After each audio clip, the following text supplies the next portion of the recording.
நமது ஊரில் ஒரு தெருவுக்கு அப்பால் ஒரு சாய்பாபா கோவில் இருக்கிறது.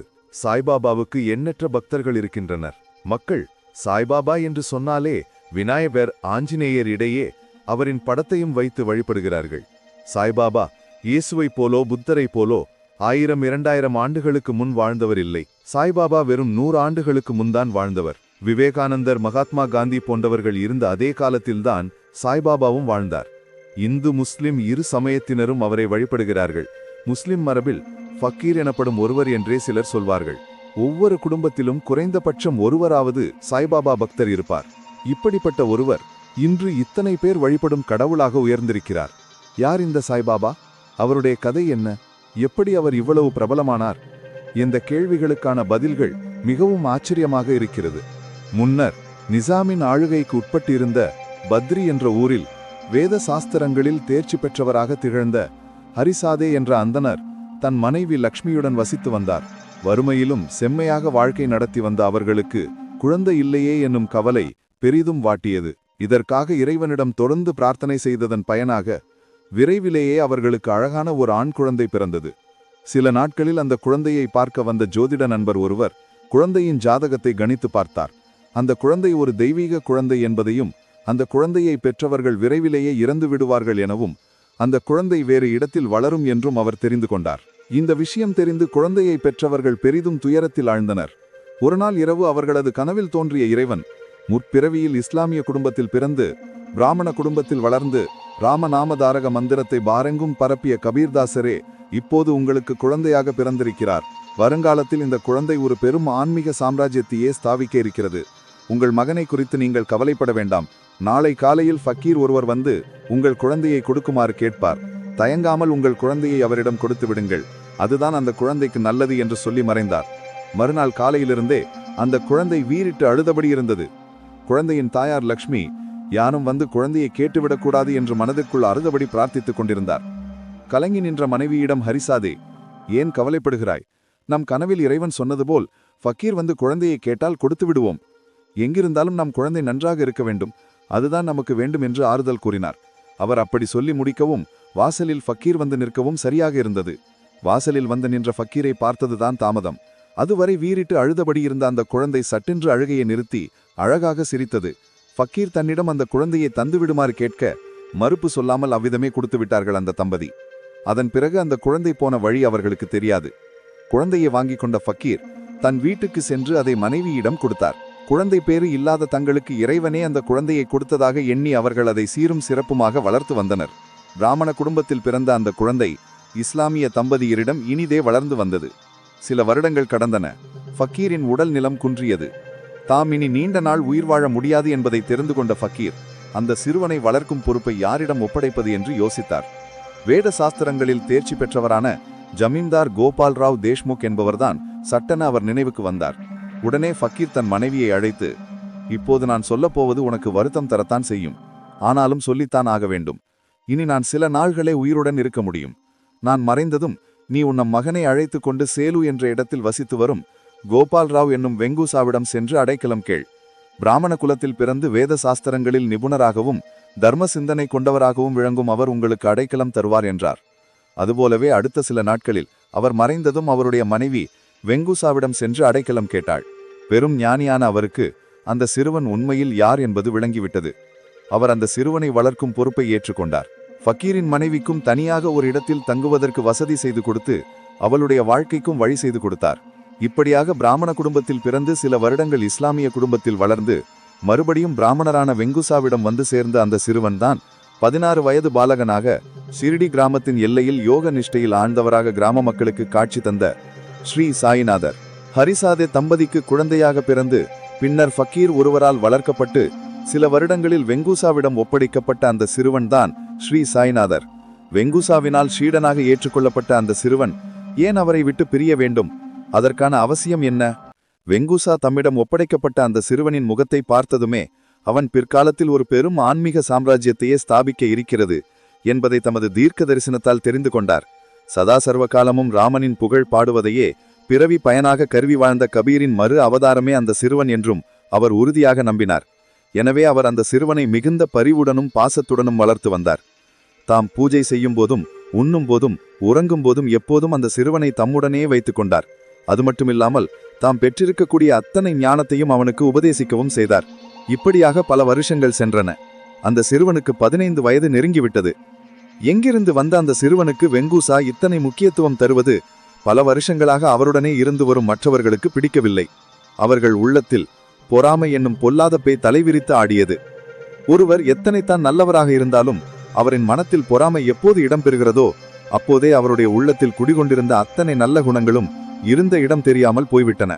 அப்படி வெங்கூசாவின் தொடர்பினால் நல்ல பண்புகளுடன் திகழ்ந்த அவர்களின் மனத்தில் பொறாமை ஏற்பட்டதுமே அவர்களின் நல்ல பண்புகள் காணாமல் போய்விட்டன. அவர்கள் அந்த சிறுவனை எப்படியும் வெங்கூசாவிடமிருந்து விரட்டிவிட வேண்டும் என்று நினைத்தனர். அவர்கள் எல்லாம் மூத்தவனாக இருந்த ஒருவன். அதெல்லாம் சரிப்பட்டு வராது. அந்த பையனை கொன்று விடுவதே சரியான வழி. அவனை கொன்றால் ஏன் என்று கேட்பதற்கு எவரும் இல்லை. குருநாதர் கேட்டால் நமக்கு ஒன்றும் தெரியாது என்று சொல்லிவிடலாம் என்று கூறினான். அனைவரும் அதற்கு உடன்பட்டனர். தகுந்த நேரத்துக்காக காத்திருந்தனர். ஒரு நாள் வெங்கூசா அந்த சிறுவனுடன் சேலுவுக்கு அருகில் இருந்த தன்னுடைய தோட்டத்துக்கு சென்றிருந்தார். இனி நடக்கப் போவது என்ன என்பது அவருடைய உள்ளத்துக்கு தெளிவாக தெரிந்துவிட்டது. எல்லாம் இறைவனின் ஆணைப்படியே நடக்கும் என்று தம்மை தேற்றிக் கொண்டவராக நடக்கப் போகும் விபரீதத்தை எதிர்பார்த்தபடி ஒரு மரத்தின் அடியில் இருந்த பாழையில் படுத்து கொண்டு தமக்கு அருகில் பணிவுடன் நின்று கொண்டிருந்த அந்த சிறுவனுக்கு ஞான உபதேசம் செய்து கொண்டிருந்தார். அப்போது அருகில் புதர் மறைவில் மறைந்திருந்த அந்த பொறாமைக்காரர்களின் தலைவன் ஒரு செங்கல்லை எடுத்து அந்த சிறுவனின் தலையை குறிப்பார்த்து வீசினான். வெங்கூசா தம் கரங்களை உயர்த்தி அந்த செங்கல்லை அந்தரத்திலே நிறுத்தபடி செய்தார். அவர்கள் மற்றொரு செங்கல்லை எடுத்து வீசினார்கள். அது வெங்கூசாவின் நெற்றிகள் பட்டு இரத்தம் பெருகியது. அதை பார்த்து மிகுந்த அச்சம் கொண்ட அந்த சிறுவன், ஐயனே, தாங்கள் எனக்கு தாயாகவும் தந்தையாகவும் அனைத்திற்கும் மேலான குருவாகவும் இருந்து என்னிடம் மிகுந்த அன்பு செலுத்துகிறீர்கள். அதன் காரணமாகவே தங்களுக்கு இந்த நிலை ஏற்பட்டது. ஞான வலிமையும் செல்வ வளமும் வைத்திருக்கும் தங்களுக்கு என் காரணமாக இந்த விபரீதம் ஏற்பட்டது கண்டு எனக்கு வருத்தமாக இருக்கிறது. நான் உங்களை விட்டு பிரிந்து செல்ல என்னை நீங்கள் அனுமதிக்க வேண்டும் என்று மன்றாடி கேட்டுக்கொண்டான். தம் தலையில் இரத்தம் பெருக்கெடுத்த அந்த நிலையிலும் வெங்கூசா அந்த சிறுவனின் தலையை பரிவுடன் வருடிக்கொண்டே, நல்லவர்களும் கெட்டவர்களும் சேர்ந்தே அமைந்ததுதான் இந்த உலகம். இதற்கெல்லாம் அச்சப்பட்டால் இந்த உலகத்தில் பிறந்த நாம் நமக்கான கடமைகளை செய்ய முடியாமலேயே போய்விடும் என்றவர். சற்று தொலைவில் ஒருவன் காராம்பசு ஒன்றை ஓட்டிச் செல்வதை பார்த்து அந்த சிறுவனிடம் தம்முடைய கமண்டலத்தை கொடுத்து அந்த மாட்டுக்காரனிடம் சென்று பால் கறந்து பெற்று வருமாறு சொல்லி அனுப்பினார். அந்த சிறுவனும் அந்த மாட்டுக்காரனிடம் சென்று பால் கறந்து தரும்படி கேட்டுக்கொண்டான். அதை கேட்டு அந்த மாட்டுக்காரன் விரக்தியான குரலில், இந்த மாடு மலடாகிவிட்டது, இதனிடமிருந்து நான் எப்படி பால் கறந்து தருவது என்றான். அவன் இப்படி சொன்னாலும் அந்த சிறுவன் சமாதானமடையவில்லை. பெரும் ஞானியான தம் குருநாதருக்கு இது மலட்டு மாடு என்று தெரியாதா என்ன என்று நினைத்து அந்த மாட்டுக்காரனிடம், இந்த விஷயத்தை நீயே என் குருநாதரிடம் வந்து சொல் என்று சொன்னான். அதன்படியே மாட்டுக்காரனும் வெங்கூசாவிடம் சென்று விஷயத்தை சொன்னான். அதை கேட்டு சிரித்த வெங்கூசா, எல்லாமே இறைவனின் திருவுள்ளப்படியே நடக்கும். இறைவனின் அருள் பெற்றவர்கள் நினைத்தால் கறவை நின்ற மாட்டையும் பால் கொடுக்கச் செய்ய முடியும் என்று சொன்னதுடன் அந்த மாட்டின் அருகில் சென்று வானத்தை பார்த்து பிரார்த்தித்து அந்த மாட்டை 3 முறை தடவி கொடுத்தார். அதன் மடிக்காம்புகளை வருடினார். பின்பு அவனிடம் பால் கறந்து தருமாறு கூறினார். மாட்டுக்காரனும் சிறுவனிடமிருந்த கமண்டலத்தை பெற்று பால் கறக்கத் தொடங்க கமண்டலத்தில் நுரையுடன் பால் நிரம்பி தழும்பியது. வியப்பும் சந்தோஷமும் கொண்ட அந்த மாட்டுக்காரன் வெங்கூசாவை மிக பணிவுடன் வணங்கி நன்றி தெரிவித்து தனது மாட்டுடன் புறப்பட்டுச் சென்றான். வெங்கூசா தமக்கு அருகிலிருந்த அந்த சிறுவனை பார்த்து கைகளை நீட்டச் சொன்னார். நீட்டிய சிறுவனின் கைகளில் கமண்டலத்தில் இருந்த பாலை விட்டு சிறுவனை பருகும்படி சொன்னார். அந்த சிறுவனும் அப்படியே பயபக்தியுடன் வாங்கி பருகினான். 3 முறை அப்படி பருகிய பின்பு அந்த சிறுவனிடம் வெங்கூசா, குழந்தாய், என்னுடைய பூஜைகளாலும் தியானத்தாலும் தவத்தாலும் நான் பெற்றிருக்கக்கூடிய அத்தனை யோக சித்திகளையும் இதோ இப்போது உனக்கு தாரை வார்த்து கொடுத்து விட்டேன். நான் இதுவரை உன்னை குழந்தையாகவே நினைத்து விட்டேன். உண்மையில் நீ இப்போது வாலிப பருவத்தை அடைந்து விட்டாய். இனியும் நீ என்னிடம் இருப்பது சரியல்லை. உன்னால் இந்த உலகத்துக்கு அநேக நன்மைகள் ஏற்பட உள்ளன. நீ என்னை விட்டு பிரியும் தருணம் வந்துவிட்டது என்று நெகிழ்ச்சியுடன் கூறினார். அதை கேட்டு அந்த சிறுவன் கலங்கவில்லை என்றாலும் தன் குருநாதரிடம், நான் முதலில் உங்களை விட்டு பிரிந்து செல்வதாக சொன்னபோது வேண்டாம் என மறுத்த தாங்கள் இப்போது நான் உங்களை விட்டு செல்ல வேண்டும் என்று சொல்கிறீர்களே, ஏன் என்று கேட்டான். அதற்கு வெங்கூசா, நீ என்னை விட்டு செல்லப் போவதாக சொன்னது உன்னுடைய அச்சத்தினால்தான். ஆனால் இப்போது நான் உன்னை போகச் சொல்வது விதியின் வலிமையினால். இதுவரை எனக்கு குழந்தையாக இருந்த நீ இனிமேன் கோடானு கோடி பேர்களுக்கு தாயாகவும் தந்தையாகவும் தனி பெரும் குருவாகவும் திகழப்போகிறாய். இந்த உலகத்தில் உள்ள எல்லாவிதமான பேதங்களையும் கடந்து தனி பெரும் தெய்வமாக திகழப்போகிறாய். உன்னை நாடி சரணடைபவர்களின் சகல துன்பங்களையும் அகற்றி அவர்களுடைய உள்ளங்களில் சந்தோஷம் என்னும் அமிர்தம் தழும்பச் செய்யப் போகிறாய் என்று அந்த சிறுவனை தேற்றி அவன் செல்ல வேண்டிய பாதைக்கு அவனை ஆற்றுப்படுத்தினார். பின்னாளில் பெரும் ஆன்மீக சாம்ராஜ்யத்தையே சிருஷ்டித்த ஸ்ரீ சாய்நாதர் தான் அந்த சிறுவன் என்பது நமக்கு தெரிந்த விஷயம்தான். ஆனால் அவரின் தெரிவாம்சத்தை வெங்கூசாவுக்கு பிறகு முதலில் தெரிந்து கொண்டவர்கள் யார் யார்? ஸ்ரீ சாய்நாதர் ஓர் அவதார புருஷர் என்பதை வெங்கூசாவுக்கு பிறகு முதன்முதலில் அறிந்து கொள்ளும் பாக்கியம் செங்கல்லை எரிந்து அவரை கொலை செய்ய துணிந்த பாதகர்களுக்கே கிடைத்தது. 2 முறை செங்கல்லை வீசி சாய்நாதரை கொல்ல நினைத்தவன் வெங்கூசா முதல் செங்கலை அந்தரத்திலேயே நிறுத்திவிட்டதையும் 2வது செங்கல் அவருடைய நெற்றியில் பட்டு இரத்தக்காயம் ஏற்படுத்தியதையும் கண்டு திகைத்து போனான். தொடர்ந்து மலட்டு மாட்டிலிருந்து பால் கறந்து அதை இளைஞன் சாய்நாதரின் கைகளில் பொழிந்து அதுவரை தாம் பெற்றிருந்த அனைத்து சித்திகளையும் அந்த இளைஞனுக்கு தாரை வார்த்து கொடுத்ததையும் கண்டதுமே அவனுக்கு மிதமிஞ்சி அச்சம் ஏற்பட்டு அதன் காரணமாக மயங்கி விழுந்து இறந்தே போனான். அவனுடன் இருந்தவர்கள் ஓடி சென்று வெங்கூசாவின் கால்களில் விழுந்து மன்னிப்பு கேட்டனர். மேலும் இளைஞனை கொல்ல நினைத்து செங்கல்லை எறிந்தவன் இறந்து போனதையும் அவருக்கு தெளிவித்து அவனை மன்னித்து எப்படியாவது பிடிக்கச் செய்ய வேண்டும் என்றும் பிரார்த்தித்துக் கொண்டனர். ஆனால் வெங்கூசாவோ, இனி என்னிடம் எந்த சக்தியும் இல்லை. இதுவரை நான் பெற்றிருந்த அத்தனை சக்திகளையும் இந்த இளைஞனுக்கு தாரை வார்த்து கொடுத்து விட்டேன். உங்களுடைய பிரார்த்தனையை இனி இந்த இளைஞன்தான் நிறைவேற்ற வேண்டும் என்று சொல்லிவிட்டார். அதன் பேரில் அவர்கள் சாய்நாதரிடம் மன்னிப்பு கேட்டுக்கொண்டு இறந்து போனவனை பிழைக்கச் செய்ய வேண்டும் என்றும் பிரார்த்தித்தனர். பிழை செய்தவனையும் மன்னித்தருள்வதுதானே மகான்களின் இயல்பு. சாய்நாதரும் அவனை பிழைக்கச் செய்ய திருவுள்ளம் கொண்டார். ஆனாலும் தம் குருநாதரின் சம்மதம் வேண்டி அவரை பார்க்க அவரும் கண்களாலேயே சம்மதம் தெரிவித்தார். உடனே தான் வெங்கூசா அவர்களிடம், என்னிடம் இத்தனை காலம் இருந்தும் நீங்கள் கற்றுக்கொண்டது பொறாமையும் வஞ்சகமும் தானா? உங்களின் செயல் என்னை மிகவும் வருத்துகிறது. இனியாவது நல்லவர்களாக நடந்து கொள்ள பாருங்கள் என்று அவர்களுக்கு அறிவுரைகள் சொல்லிவிட்டு சாய்நாதரை அழைத்து கொண்டு வீட்டுக்குச் சென்றார். வீட்டின் பூஜை அறைக்கு இளைஞனான சாய்நாதரை அழைத்துச் சென்ற வெங்கூசா, குழந்தாய், நீ பிராமண குலத்தில் பிறந்து இஸ்லாமிய குடும்பத்தில் வளர்ந்து அடுத்த சில வருஷங்களில் பிராமணனான என்னிடம் ஒப்படைக்கப்பட்டாய். ஆனாலும் நான் உன்னை ஓர் இஸ்லாமியனாகவே வளர்க்கவும் பயிற்றுவிக்கவும் செய்தேன். ஆனால் நீயோ அனைத்தையும் கடந்த அவதார புருஷன். உன்னால் இன மொழி மத பேதங்கள் காணாமல் போய் இந்த உலகத்தில் மனிதநேயம் தழைத்து செழிக்கப் போகிறது. நீ என்னை விட்டு பெரிய போகும் நேரம் வந்துவிட்டது. அது பற்றி நீ கவலைப்படாமல் உன்னுடைய புனித பயணத்தை இன்றே தொடங்கு. இங்கிருந்து மேற்கு திசைக்குச் செல்.